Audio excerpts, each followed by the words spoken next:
Hi guys, welcome again in my YouTube channel. Friends, जैसा कि हम लोग पिछले वीडियो में राष्ट्रपति और उपराष्ट्रपति से जितने भी रिलेटेड टॉपिक थे सबको एक एक करके कवर किया था। फ्रेंड्स, आज के ये वीडियो में हम लोग देखने वाले हैं राष्ट्रपति और उपराष्ट्रपति में क्या अंतर है। तो फ्रेंड्स, इससे पहले हम राष्ट्रपति के कुछ महत्वपूर्ण अनुच्छेद जान लेते हैं जो अनुच्छेद 52 से लेकर 62 तक हैं। इनके बारे में हम फुल डिस्क्रिप्शन के साथ पिछले वीडियो में वर्णन कर चुके थे। फ्रेंड्स, आज इनके सिर्फ महत्वपूर्ण बेसिक्स अनुच्छेद देखते हैं। जो अनुच्छेद 52 है, जो भारत में एक उपराष्ट्रपति है। अनुच्छेद 53 इनकी शक्तियाँ का वर्णन है। फ्रेंड्स, अनुच्छेद 54 इनके निर्वाचक मंडल का वर्णन है। अनुच्छेद 55 चुनने की प्रक्रिया। अनुच्छेद 56 कार्यकाल। अनुच्छेद 57 पुनर्निर्वाचन। अनुच्छेद 58 योग्यता एंड अनुच्छेद 59 कार्यकाल की दशाएं, जबकि 60 शपथ है फ्रेंड्स, और 61 महाभियोग है। तो चलते हैं फ्रेंड्स, उपराष्ट्रपति का भी कुछ महत्वपूर्ण बेसिक आर्टिकल जान लेते हैं। तो ये रहे आपके पास अनुच्छेद 63 से 71 जो उपराष्ट्रपति से रिलेटेड अनुच्छेद है। फ्रेंड्स, ये आर्टिकल 63 में कहता है फ्रेंड्स, उपराष्ट्रपति भारत में एक उपराष्ट्रपति होगा। आर्टिकल 64 और 65 इनके कार्य का वर्णन है। आर्टिकल 66 इनके चुनाव का वर्णन है। आर्टिकल 67 इनके कार्यकाल का। आर्टिकल 68 किस प्रकार से इनका पद रिक्त होता है और किस प्रकार से इनके पद को भरा जाता है। आर्टिकल 69 शपथ। आर्टिकल 61 चुनाव विवाद। तो फ्रेंड्स, चलते हैं इनके बीच महत्वपूर्ण अंतर को देखते हैं, जहाँ तक हम लोग आर्टिकल के बारे में पिछले वीडियो में अच्छे से जान लिए थे फ्रेंड्स, एक एक करके। तो आज के ये वीडियो में हम इनके बीच के अंतर को जानेंगे। तो फ्रेंड्स, सर्वप्रथम इसका अंतर यही रहा आपके सामने।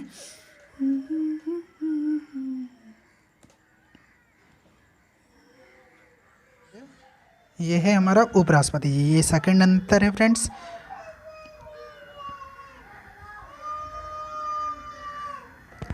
और इनमें जो इलेक्टोरल बोर्ड है, इनमें सिर्फ एमपी भागीदारी लेते हैं। इनमें नॉमिनेटेड एंड इलेक्टेड दोनों होते हैं।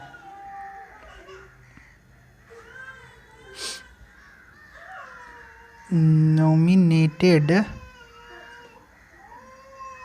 प्लस इलेक्टेड, ये इलेक्टोरल बोर्ड में मतलब इनके चुनाव के प्रोसेस में फ्रेंड्स एमपी भी भागीदारी लेते हैं, एमएलए भी भागीदारी लेते हैं, लेकिन सिर्फ इलेक्टेड, नॉमिनेटेड नहीं। लेकिन वो राष्ट्रपति के चुनाव में नॉमिनेटेड और इलेक्टेड दोनों भाग लेते हैं। संसद के दोनों सदस्य के एमपी जितने भी हैं वो नॉमिनेटेड भी और इलेक्टेड भी, लेकिन इनमें एमएलए भागीदारी नहीं लेते हैं। मेंबर ऑफ लेजिस्लेटिव असेंबली, इनमें विधायक भागीदारी नहीं लेते हैं। चलते हैं फ्रेंड्स अगले अंतर की ओर। नेक्स्ट अंतर है नंबर 3, आपके सामने ये रहा। ये त्यागपत्र मुख्य न्यायाधीश को देते हैं। मैं यहाँ पे लिख देता हूँ, त्यागपत्र किनको देते हैं, तो मुख्य न्यायाधीश को।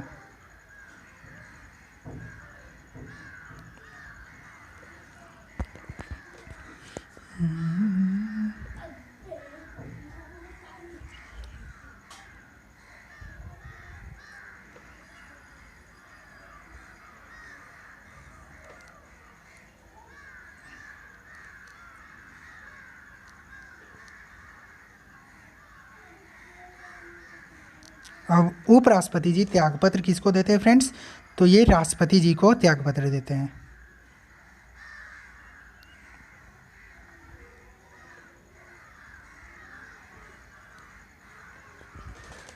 चलते हैं फ्रेंड्स नेक्स्ट अंतर की ओर। नंबर 4 अंतर आपके सामने ये रहा।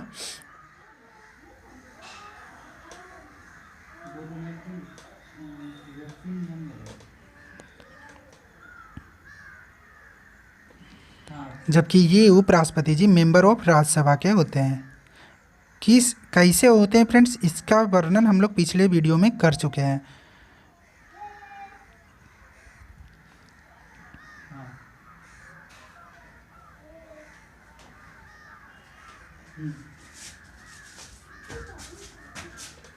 चलते हैं फ्रेंड्स अगले अंतर की ओर। नेक्स्ट अंतर आप देख सकते हैं स्क्रीन पे।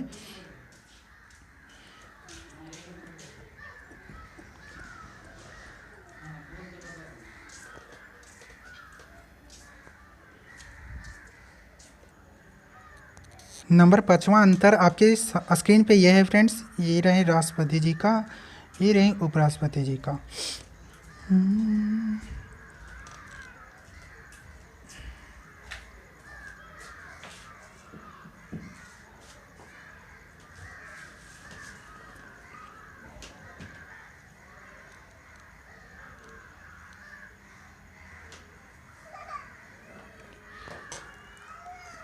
इन्हें चुनाव में खड़ा होने के लिए कम से कम राष्ट्रपति जी को 50 सदस्य प्रस्तावक और 50 सदस्य अनुमोदक की ज़रूरत होती है। मतलब कुल मिलाकर एमपी और एमएलए, इनके पास 100 समर्थक एमपी और एमएलए होना चाहिए, जबकि उपराष्ट्रपति के पास फ्रेंड्स 20 एमपी और 20 एमएलए इनका समर्थक होना चाहिए।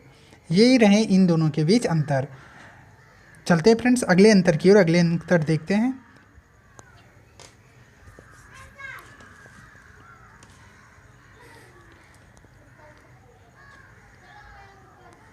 ये रहा नंबर 6 इनके बीच अंतर फ्रेंड्स।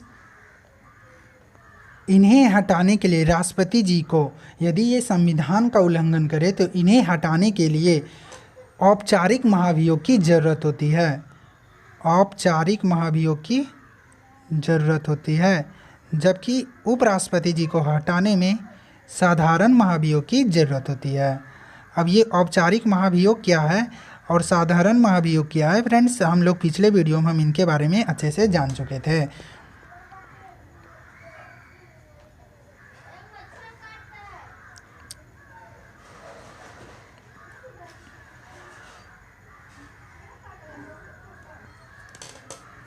फिर से फ्रेंड्स हम एक बार फिर से इन्हें रिपीट कर देते हैं।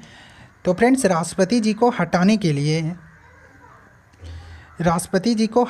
लिए औपचारिक महाभियोग की ज़रूरत होती है, जबकि उपराष्ट्रपति जी को हटाने के लिए साधारण महाभियोग की ज़रूरत होती है। चलते हैं फ्रेंड्स अगले अंतर की ओर देखते हैं।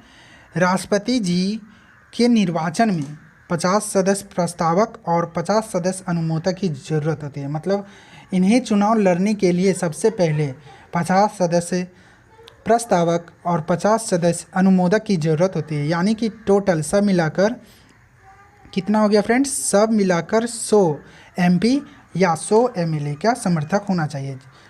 लेकिन उपराष्ट्रपति जी में 20 एमपी और 20 एमएलए का समर्थक होना चाहिए। चलते हैं फ्रेंड्स इनके अगले अंतर में देखते हैं। ये रहे इन्हें मेंबर ऑफ लोकसभा, ये राष्ट्रपति जी हैं जो मेंबर ऑफ लोकसभा होते हैं, लेकिन उपराष्ट्रपति जी जो हैं ये मेंबर ऑफ राज्यसभा होते हैं। आप देख सकते हैं नंबर 4 अंतर है। और फ्रेंड्स इनके तीसरा अंतर ये रहा, ये फ्रेंड्स राष्ट्रपति जी त्यागपत्र जो मुख्य न्यायाधीश को देते हैं या वरिष्ठतम न्यायाधीश को देते हैं मुख्य न्यायाधीश की अनुपस्थिति में, लेकिन उपराष्ट्रपति जी राष्ट्रपति जी को त्यागपत्र देते हैं। आई होप आप क्लियर हो गए होंगे। तो फ्रेंड्स चलते हैं नंबर दूसरा अंतर इनके बीच देख लेते हैं। तो फ्रेंड्स राष्ट्रपति के निर्वाचक मंडल में एमपी और एमएलए की ज़रूरत होती है, वो भी इलेक्टेड, नॉमिनेटेड नहीं, मनोनीत सदस्य की ज़रूरत नहीं होती है। लेकिन उपराष्ट्रपति के चुनाव में एमपी की ज़रूरत होती है, मतलब मेंबर ऑफ पार्लियामेंट की ज़रूरत होती है, वो भी नॉमिनेटेड और इलेक्टेड दोनों।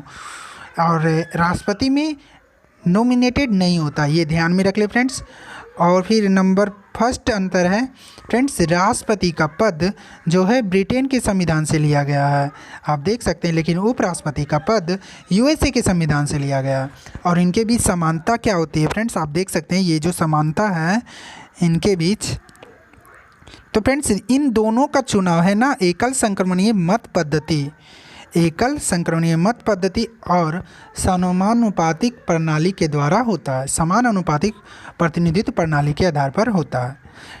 और क्या, इनका कार्यकाल भी 5 वर्ष का होता है, इनका भी कार्यकाल 5 वर्ष का ही होता है।